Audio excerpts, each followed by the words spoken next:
هو الله الذي لا إله إلا هو عالم الغيب والشهادة هو الرحمن الرحيم هو الله الذي لا إله إلا هو الملك. بسم الله الرحمن الرحيم. لا حول ولا قوة إلا بالله العلي العظيم. الحمد لله رب العالمين. وصلى الله على سيدنا ونبينا أبي القاسم المصطفى محمد وآله الطيبين الطاهرين لا سيما بقية الله في الأرضين أجل الله تعالى فرجه الشريف. اللهم أخرجني من ظلمات الوهم وأكرمني بنور الفهم. اللهم افتح علينا أبواب رحمتك وانشر علينا خزائن علومك برحمتك يا أرحم الراحمين. Alhamdulillah, we have tawfiq to have our next session on history of Sufism and Irfan, and actually this would be our last session on history because Ayatollah Mutahhari only studies the first 9 centuries of Islam, and we will explain later that he believes there is a turning point after that. The first person that we introduce is Muhyiddin Arabi, Andalusi, Ta'i, who is sometimes called just Ibn Arabi. He was a progeny of Hatam Ta'i, a famous person in the pre-Islam era who was known for his generosity. He was genuinely generous, and therefore Prophet Muhammad sallallahu alaihi wasallam had respect for him. And even after many years, when Rasulullah met his son and his daughter, he respected them in a special way because of their father. Ibn Arabi was born in 560 after Hijrah, and he was born in current Spain, in Andalus, but most of his life was spent in Mecca and Syria. He was a student of Abu Midyan al-Maghribi al-Andalusi, who was one of the mystics of the 6th century. His order reaches with one person in between, Sheikh Abdul Qadir Gilani or Jilani, that we talked about last session, and we said his grave is in Baghdad and visited by many Sufis and non-Sufis, but Sufis have a special respect for him, especially those from Qadiriyya order. So Ibn Arabi in his order is connected to Sheikh Abdul Qadir Gilani. According to Ayatollah Mutahhari, from the beginning of the emergence of Irfan as a cultural, scientific phenomenon till his time, 7th century, and later, there has been no one greater than Ibn Arabi. Therefore, he was entitled Sheikh Akbar, the greatest Sheikh or master. No person in the history of Irfan and Sufism has brought that much change. Actually, when it comes to theoretical Irfan al-Nazari, he is the one who almost brought everything. Before Ibn Arabi, there was not that much developed discipline of Irfan al-Nazari. He has many books. Some people have said he has about 500 books, and his books are many of them published and available. But his futuhat and fusus al-Hikam and futuhat al-Makkiyah are so important that it's very hard to find someone that can even understand them. And some scholars say that maybe at every age only 2-3 people can understand. And he was the one who was innovative.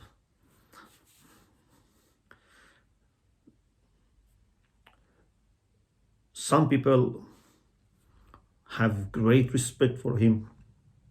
They call him Wali Kamil, the perfect guardian. Some people call him Qutbul Aqtab, the pole of the poles.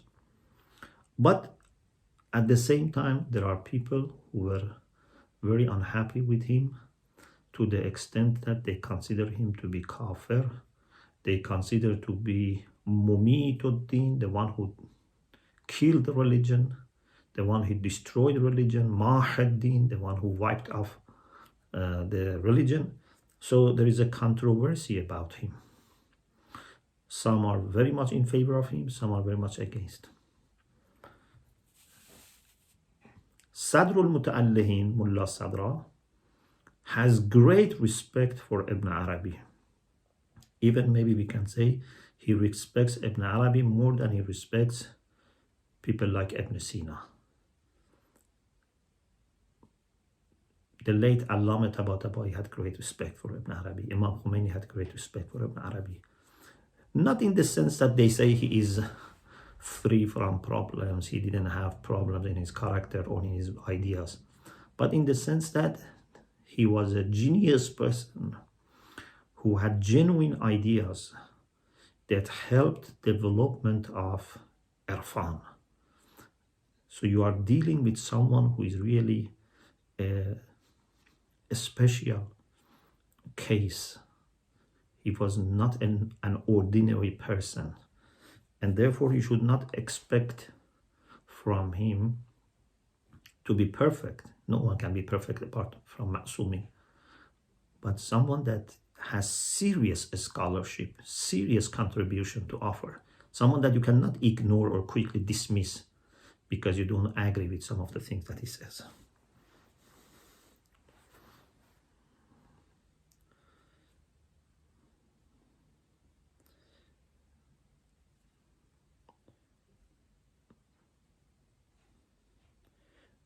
He died in 638 in Damascus and is buried there, and his burial place is there.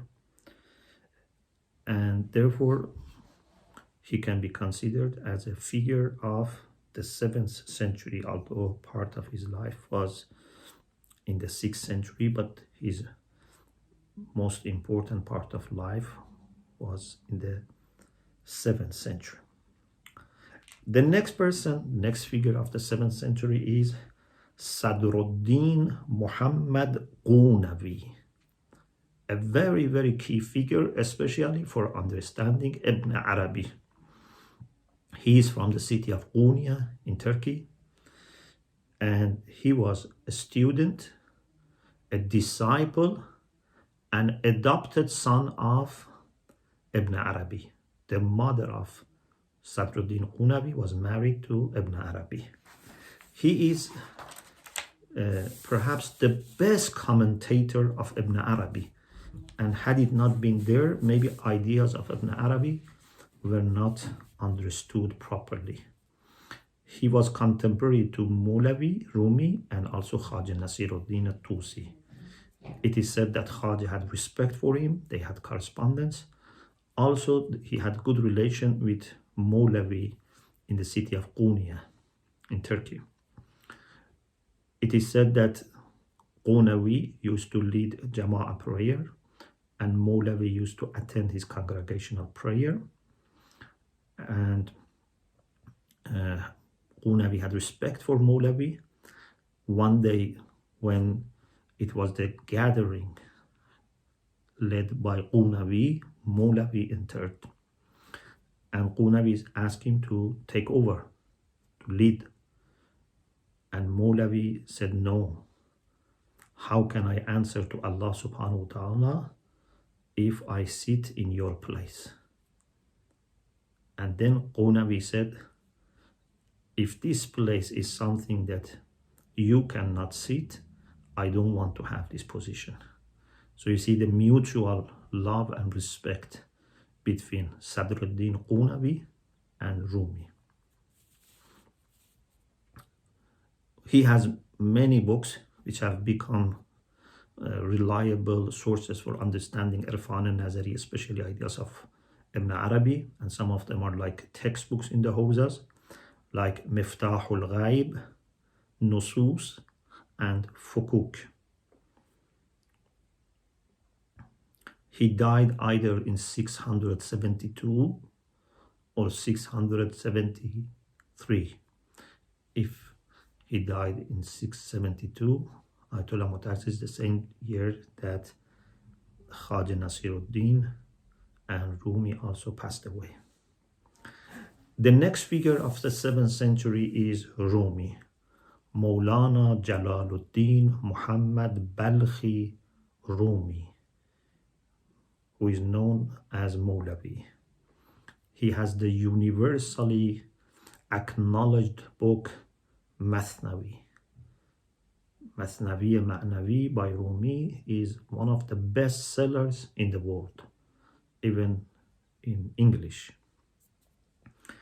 And he is a really genius person. Not only he's a great poet, but he is a deep philosopher and thinker, a person who has creative and innovative ideas. He was very familiar with Islamic sciences, but he was also able to bring new ideas based on those ideas.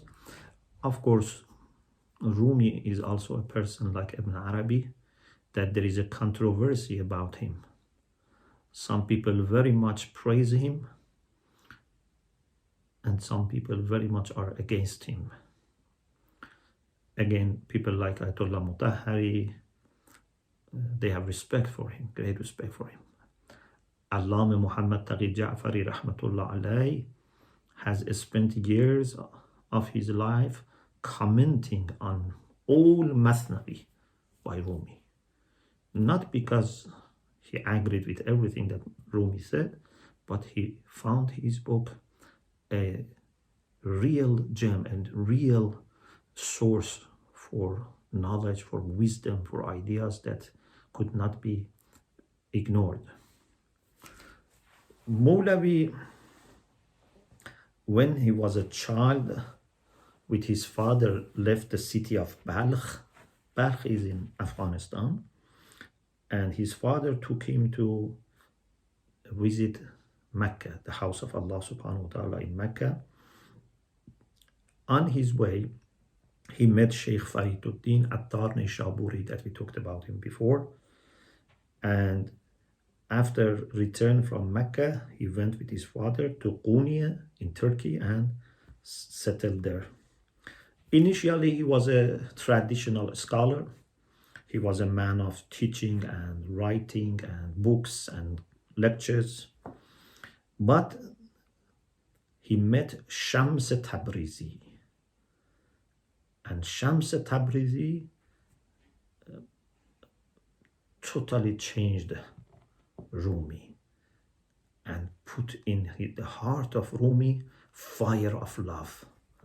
And Rumi was overwhelmed, and for rest of his life he's always grateful to Shams, and he talks about Shams as his beloved as someone who has extraordinary power, extraordinary level of love. In addition to Masnavi, he has another collection which is Ghazal, and it is called Shams, Divan Shams. Rumi died in 672 after Hijrah.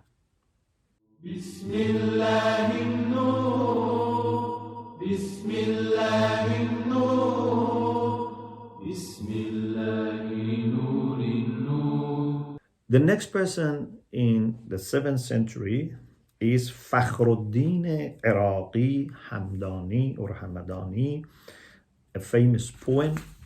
He was a student of Sadruddin al-Qunawi. Sadruddin al-Qunawi was adopted son and disciple and commentator of Ibn Arabi. So he is a son, a spiritual son for the son of Ibn Arabi. So he's a student of the student, and he was also benefiting from Shahabuddin Suhrawardi. He died in 688 after Hijrah. In this way, we finished 7th century. Now we go to the 8th century. The first person is Alauddawla Simnani. He used to be in charge of bureaucracy in the court of the king or the governor. But then he left his job and became an Arif and gave all his money for the sake of Allah subhanahu wa ta'ala. He compiled many books. His books are considered as important sources for Irfan and Tasawwuf. He died in 736 after Hijrah. The next person in the 8th century is Abdul Razzaq Kashani. Arab people say Qasani. Abdul Razzaq Kashani is a really knowledgeable person, and he has commentary on Fusus by Ibn Arabi and Manazil al-Sa'irin by Khaja Abdullah Ansari. You remember we said Khaja Abdullah Ansari has stations of wayfarers, which is very important for practical Irfan. So he has commentary on Fusus of Ibn Arabi and Manazil al-Sa'irin of Khaja Abdullah Ansari, and both these books are available and very much respected. It is said that he had some disagreements with Alauddawla Simnani, and they had some correspondence and some, debates. He died in 735 after Hijrah. The next figure is a very famous figure, especially those who know Iranian literature, Farsi literature, Hafiz Shirazi, the very famous Iranian poet, whose poems are very sweet, very memorable, part of the collective memory of Farsi-speaking people in all over the world, and a great Arif. So the reason he is called Hafiz is because he was Hafiz Quran. He was a memorizer of the Quran, and not only memorizer of one qira'ah of the Quran. You may know that there are different recitations or qira'at al-Quran. 7 of them are more famous, qira'at al-sab'ah. The most important one, which is now very popular in the Muslim world, is qira'at of Hafs and Asim, which is what was taught by Imam Ali alayhi salam. But there are other qira'at. Sometimes when you hear to Egyptian reciters, you see they recite some words differently. Hafiz was a memorizer of 14 recitations, not only memorizer of the Quran in one famous version. He was memorizer of the all recitations. And Therefore, he is deeply familiar with the Quran and uses his familiarity with the Quran as the basis of his Irfan. He talks about the necessity of having peer, murshid, a mentor, a master. But no one knows who was his own peer or mentor. His poems are at the peak of Irfan and has been received with special regard by also Orientalists. And so you don't need to be Farsi speaker. Every person who is familiar with Hafiz has great respect for Hafiz. There are commentaries on poems by Hafiz. For example, Jalaluddin Dawani, a great philosopher of the 9th century, he has some commentary. Hafiz died in 791 after Hijrah. The next figure of this century is Sheikh Mahmud Shabestari. He is very well known because of his book Gulshan Raz, like Garden of Secrets. This book is a masterpiece in Irfan. There are many commentaries. Whenever you see a book has been receiving attention in the form of commenting and making footnotes, it shows that this book was taken very seriously. So many people have made commentary on Gulshan Raz, and Ayatollah Mutahhari says maybe the best is the commentary by Sheikh Muhammad Lahiji, who wrote a commentary which is available. Shabestari died in 720 after Hijrah. The next person who is very important is Sayyid Haydar Amuli. He is a Shia Sufi, a person who was very knowledgeable. He has different books. One of his books is Jami'ul Asrar, which is one of the precise and profound books of Irfan al-Nazari, theoretical mysticism, and has been recently published in a nice way. He has also Nassun Nusus as commentary on Fusus by Ibn Arabi, and he was contemporary to Fakhrul Muhaqqiqin, the son of Allama Hilli, rahmatullah, one of our great fuqaha. But we don't know exactly the death year of Sayyid Haydar Amuli.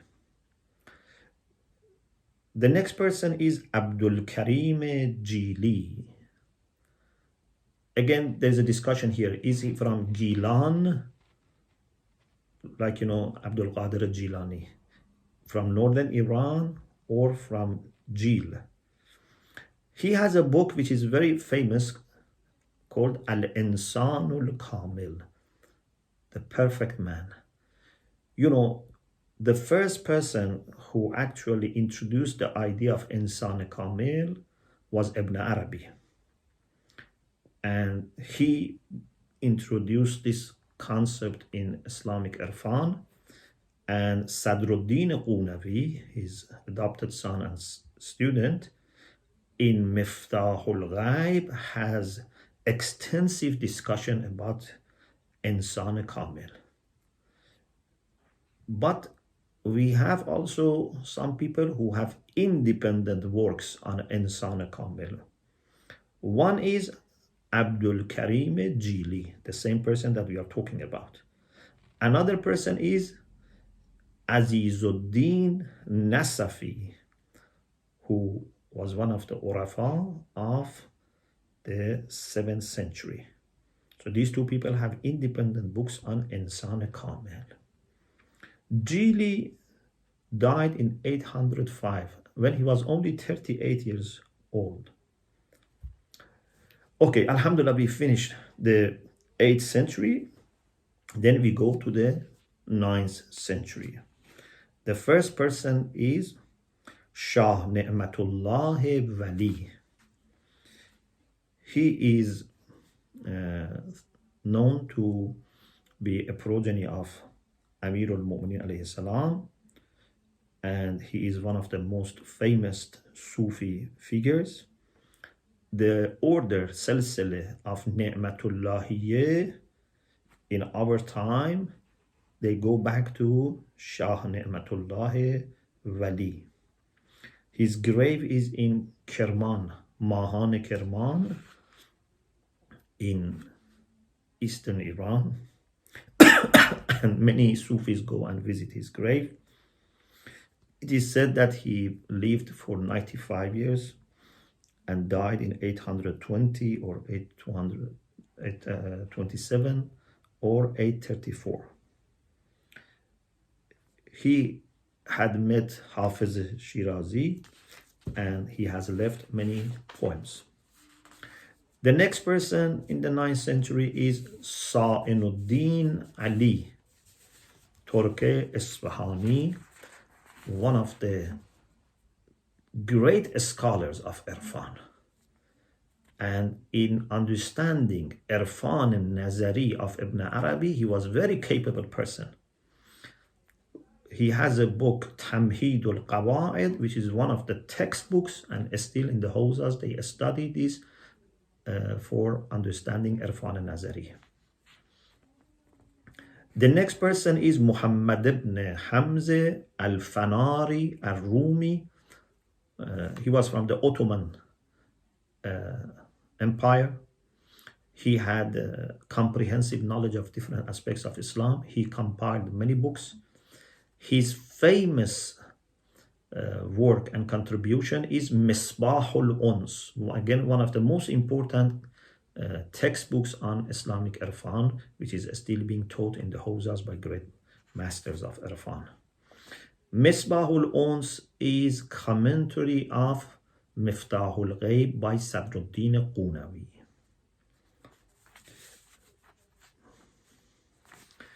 The next person is Shamsuddin Muhammad Lahiji Nurbakhshi. He is one of the commentators of Gulshan Raz by Sheikh Mahmud Shabistari. He was contemporary to Mir Sadruddin Dashtaki and Allame Dawani. He used to live in Shiraz, and he was a very respected person. Although he himself was a follower of Sayyid Muhammad Nurbakhsh, but he is more important for his scholarship than his own master.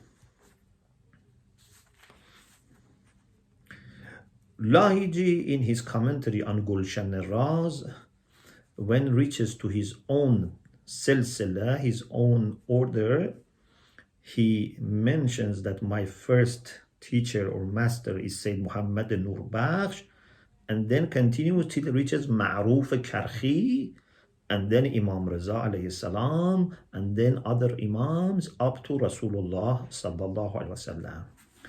Therefore, this order is called Silsilatul Zahab, golden chain, because from Imam Raza upwards are all Ma'soom. His great fame is because of his commentary on Gulshan Raz, and he started compiling this book in 877, and we don't know when exactly he died, but he must have died before 900. The next person is Nuruddin Abdul Rahman Jami, who was an Arab. He is a progeny of one of the early fuqaha of the 2nd century, Hassan Shaybani. He was a competent poet.